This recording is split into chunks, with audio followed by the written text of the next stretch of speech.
प्यारे बच्चों, हिंदी की कक्षा में आपका एक बार फिर से स्वागत है। जैसा कि आप जानते हैं, आज हम अपने अनेकार्थक शब्द के अभ्यास प्रश्न करेंगे।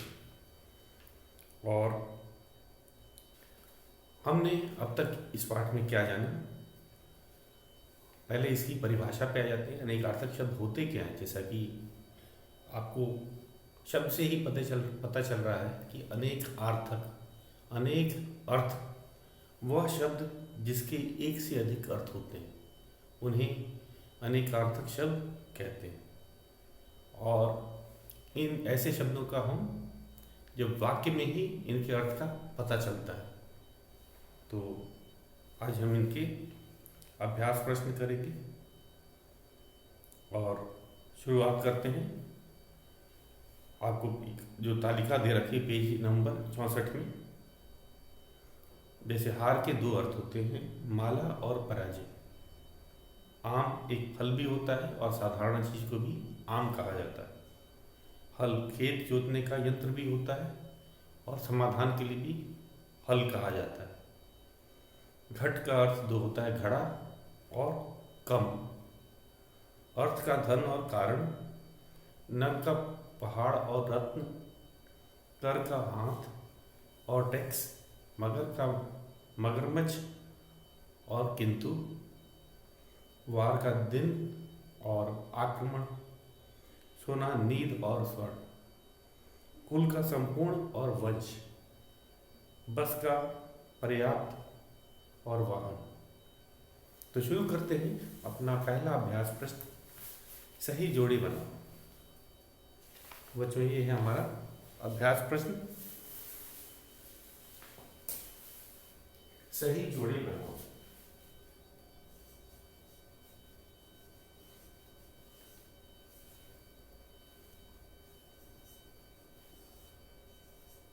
सही जोड़ी बनाओ।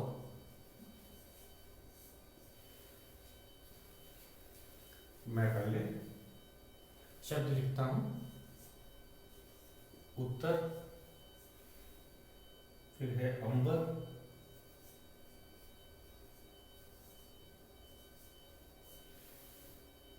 उसके बाद में है पानी,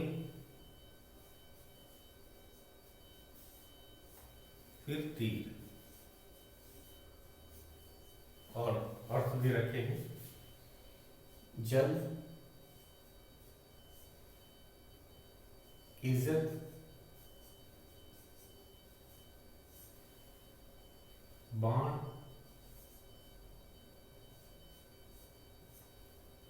किनारा,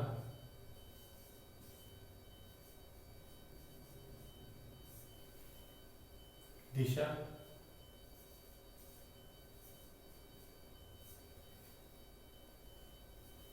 जवाब,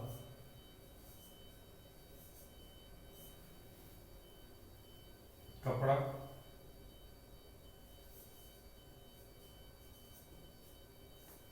आकाश।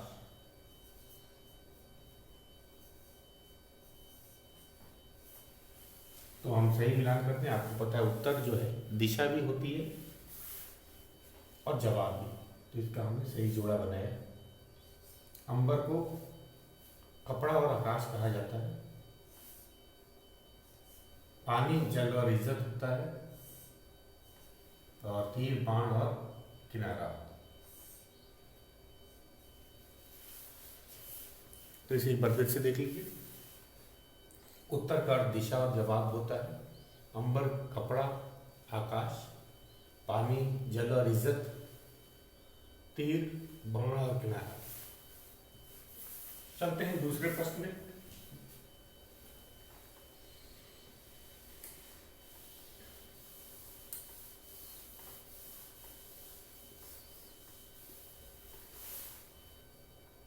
हमारा दूसरा प्रश्न है,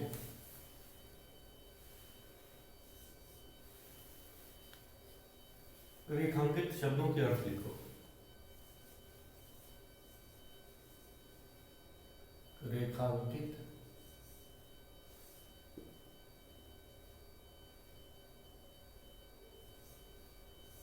शब्दों के अर्थ।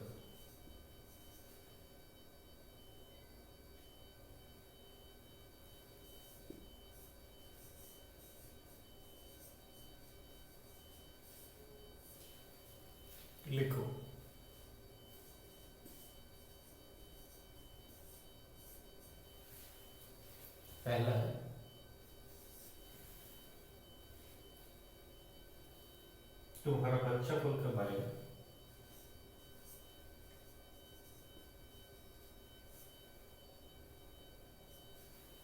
परीक्षाफल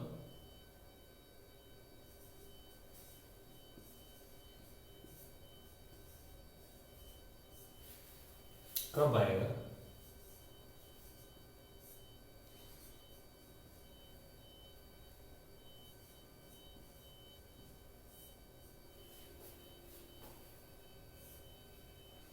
यहाँ पे नतीजा है, यहाँ पे परिणाम या नतीजा के लिए किया है। जो रेखांकित शब्द क्या है इसमें? रेखांकित शब्द है फल, तो नतीजा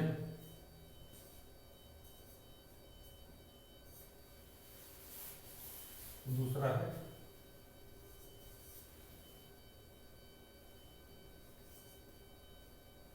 बालक माता की गोद में, माता के अंक में सोया है।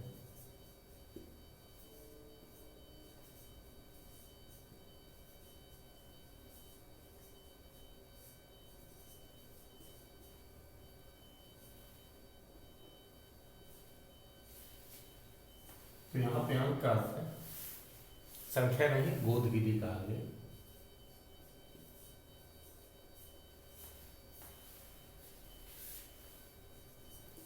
तीसरा है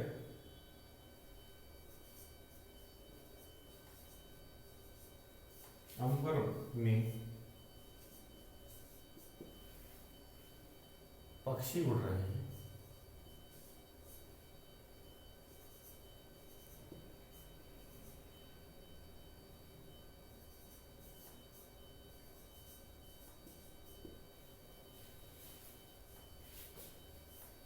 तो अंबर का यहाँ पे अर्थ है आसमान, न कि कपड़ा।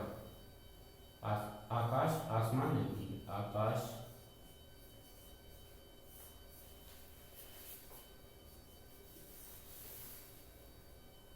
मोर के पर सुंदर होते हैं। मोर के पर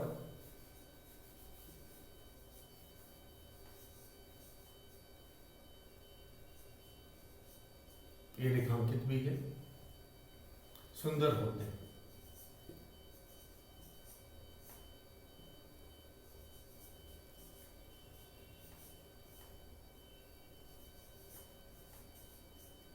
पूर्ण विराम। तो यहाँ पर का अर्थ है पंख।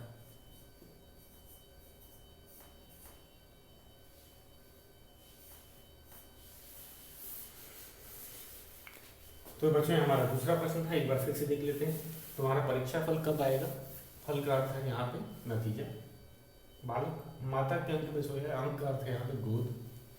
अंबर में पक्षी उड़ रहे हैं मतलब आकाश। मोर के पर सुंदर होते हैं, यहाँ पे पर का अर्थ है पंख। अब हम अपने तीसरे प्रश्न पे चलते हैं।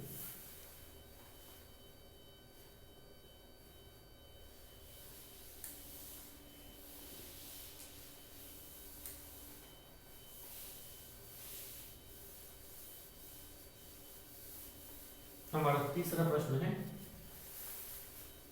वाक्य बनाकर अर्थ स्पष्ट करो। वाक्य बनाकर अर्थ स्पष्ट करो।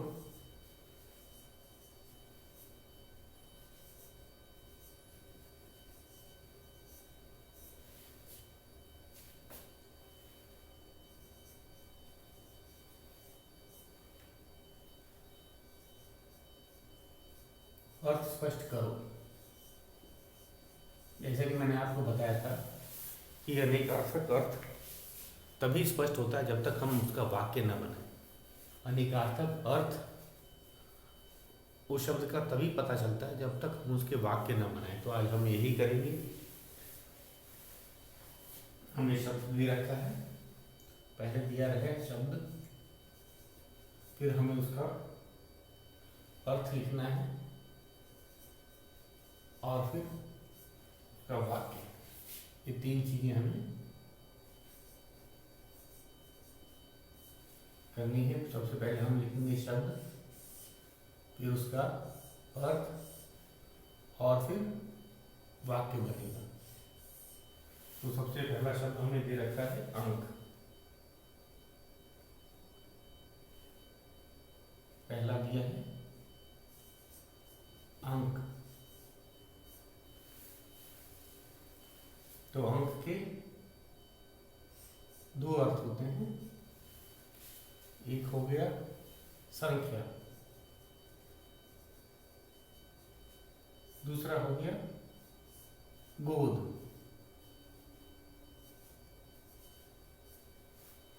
उसी तरह वर्ण, वर्ण के भी दो अर्थ होते हैं। पहला हो गया अक्षर, दूसरा हो गया रंग। अब हमें इनके वाक्य बनाने हैं, और वाक्य बनाते समय इसका ध्यान देना है कि हमारा जो वाक्य बनेगा वो इस शब्द का बनेगा, ना कि इसके अर्थ का बनेगा। तो हमें अंक का वाक्य बनाना है जिससे कि हमें संख्या का जो है अर्थ स्पष्ट हो जाए। संख्या जो है, जैसे कि अभी मैं बनाता हूँ इसका एक वाक्य मैंने बनाया। राहुल के गणित में कम अंक आए। राहुल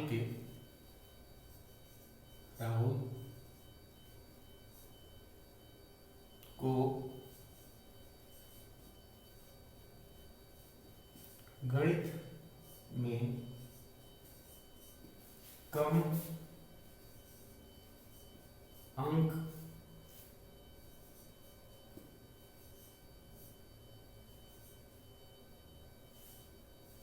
मिले, पूर्ण विराम। तो ये था वाक्य, राहुल को गणित में कम अंक मिले। दूसरा अर्थ होता है गोद।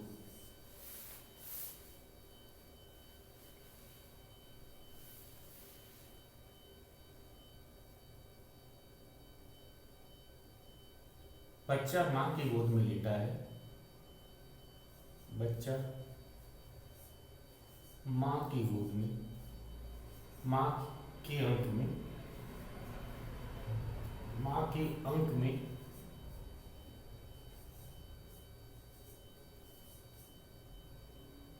सो रहा है।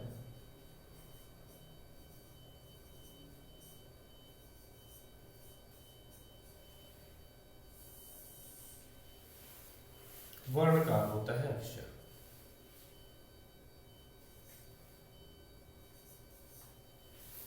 वर्ण दो प्रकार के होते हैं, आप ये पता है, या वर्णों के दो भेद होते हैं, दोनों मिल सकते हैं। वर्ण के दो भेद होते हैं, दो भेद होते हैं। आपने पढ़ रखा है वर्णों के दो भेद होते हैं, स्वर और व्यंजन। तो वही हमने इसका वाक्य बना दिया। रंग, वर्ण का अर्थ होता है रंग।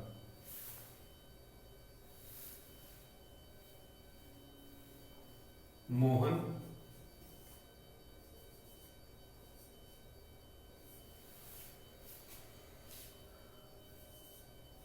श्याम वर्ण का है। श्याम वर्ण मतलब सांवला। मोहन श्याम वर्ण का है। तो यहाँ रंग की बात की गई है, वह सांवले रंग का है। तो ये था।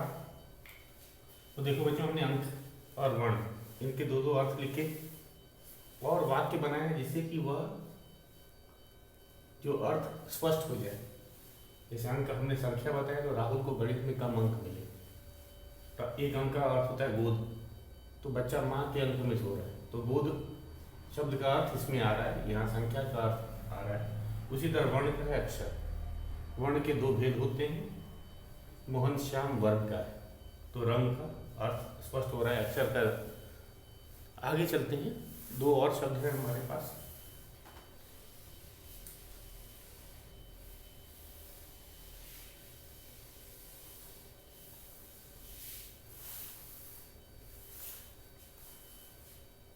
पत्र शब्द है, पत्र।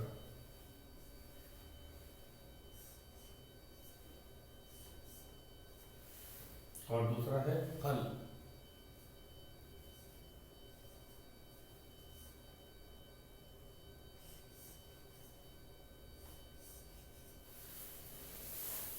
तो पत्र का दो अर्थ मैंने बताया था, एक है पत्ता बताया था और दूसरा है चिट्ठी या खत।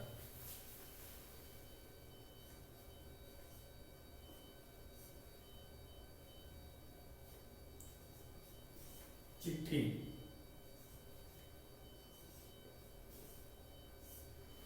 फल का अर्थ होता है, एक तो नतीजा हो गया,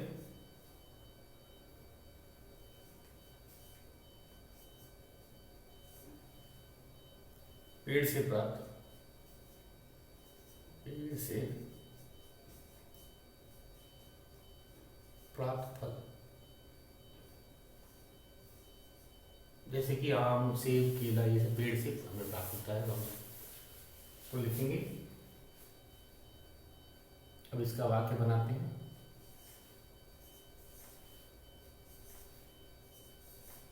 पेड़ से पत्ता, पेड़ से पत्र गिरता है, पेड़ से पत्र गिरता है,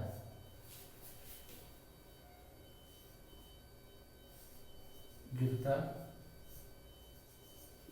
है पूर्णतः। दूसरा अर्थ होता है पत्र चिट्ठी, इसे लिखेंगे, रवि को मैंने पत्र लिखा।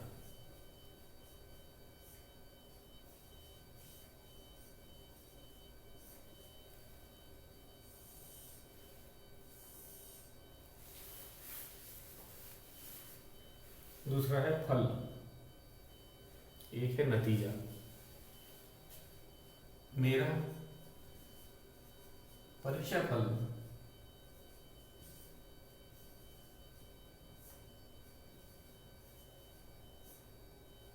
कल आएगा, कल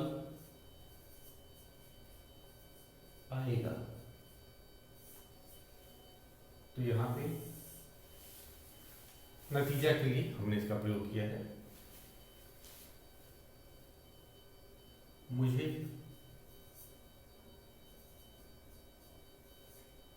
सभी फल अच्छे लगते हैं, सभी फल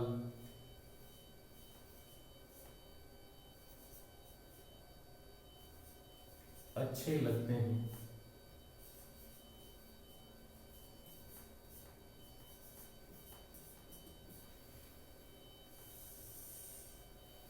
तो यहाँ पे फल पेड़ से प्राप्त की बात की गई है। तो फिर से एक बार देख लीजिए, अब तक हमने क्या किया। हमने अपने प्रश्न में पहले इनके अर्थ लिखे। पत्र के दो अर्थ होते हैं, एक पत्ता, दूसरा चिट्ठी।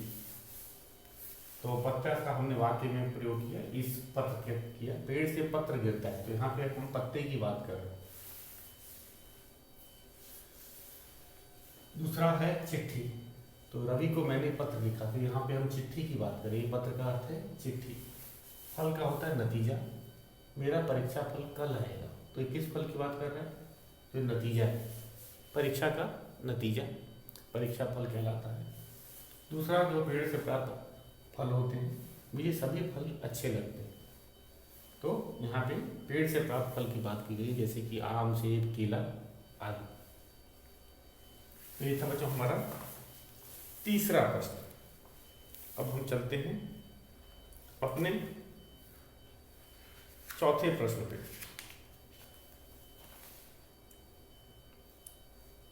हमारा चौथा प्रश्न है, निम्नलिखित वाक्यों में स्कूल शब्द बदलकर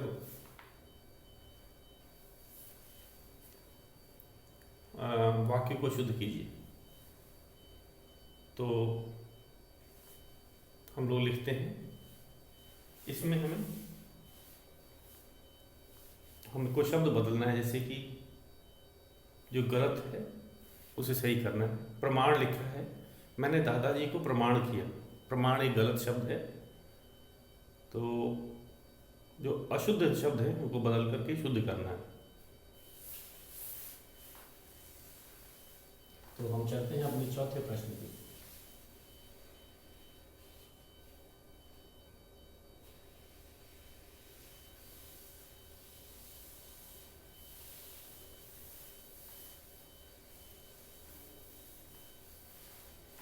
हमारा चौथा प्रश्न है,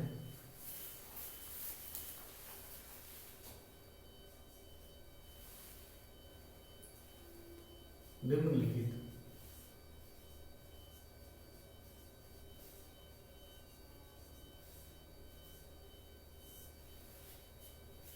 वाक्यों में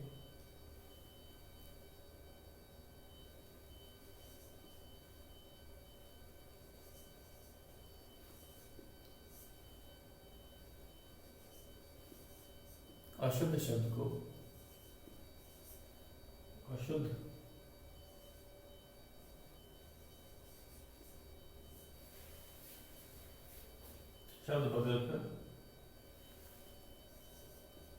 शब्द बदलकर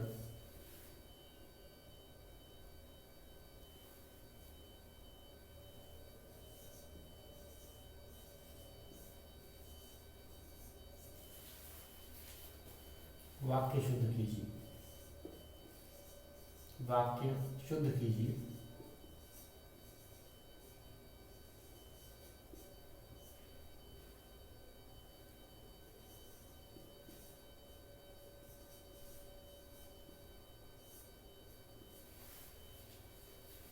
पहला है, पहला वाक्य दो, मैंने दादाजी को प्रमाण किया। ये मैंने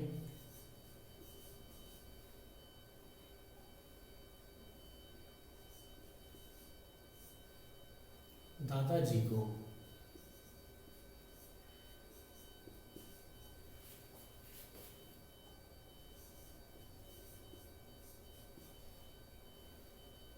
प्रमाण लिखा है, प्रमाण गलत शब्द है, प्रणाम होना चाहिए था।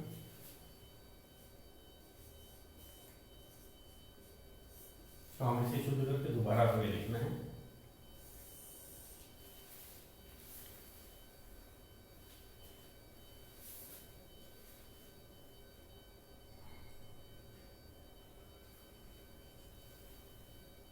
मैंने दादाजी को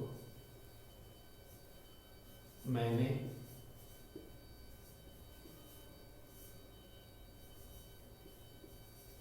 दादाजी को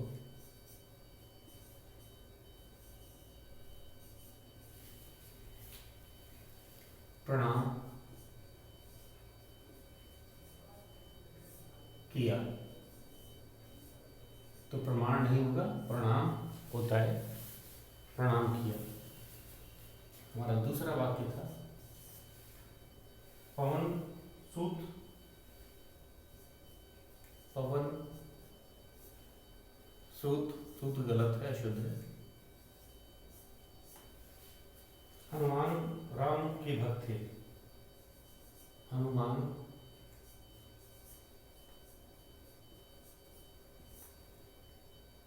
राम के भक्त थे।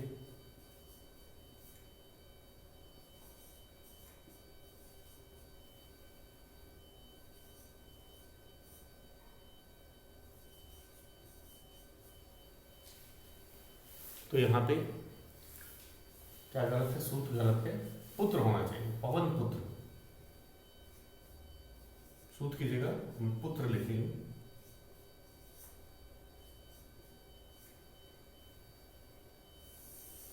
रेखांकित कर देते हैं। हनुमान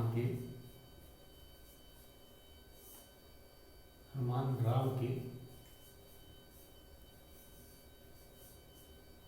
भक्त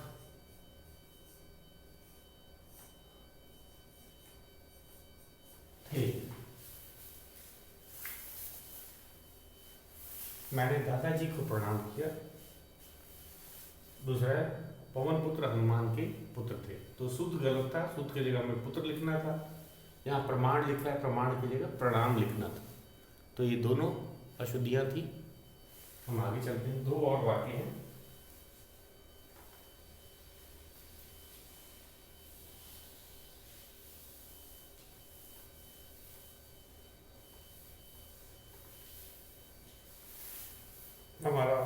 तीसरा,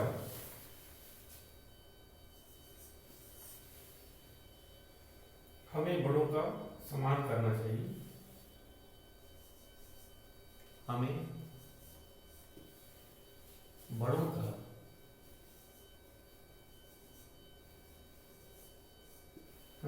का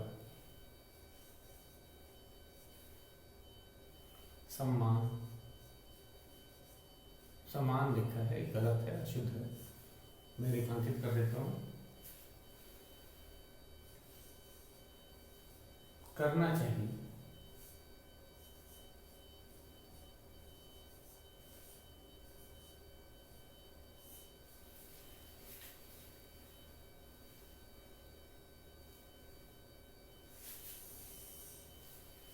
एक और चौथा वाक्य है हमारा, नदी के पुल पर रेत ही रेत है।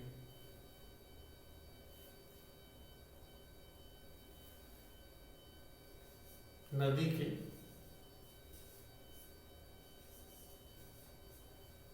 कुल, इसे हमें बदलना है, कुल अशुद्ध शब्द है, पर रेत ही रेत है।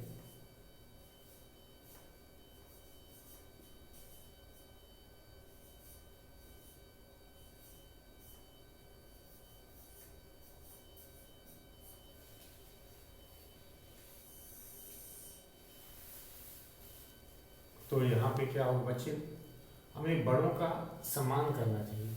सम्मान, सम्मान, समान नहीं, तो लिखेंगे, इसे शुद्ध करते हैं, हमें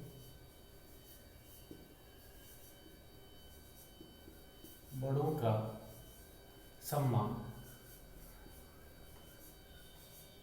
सम्मान करना चाहिए।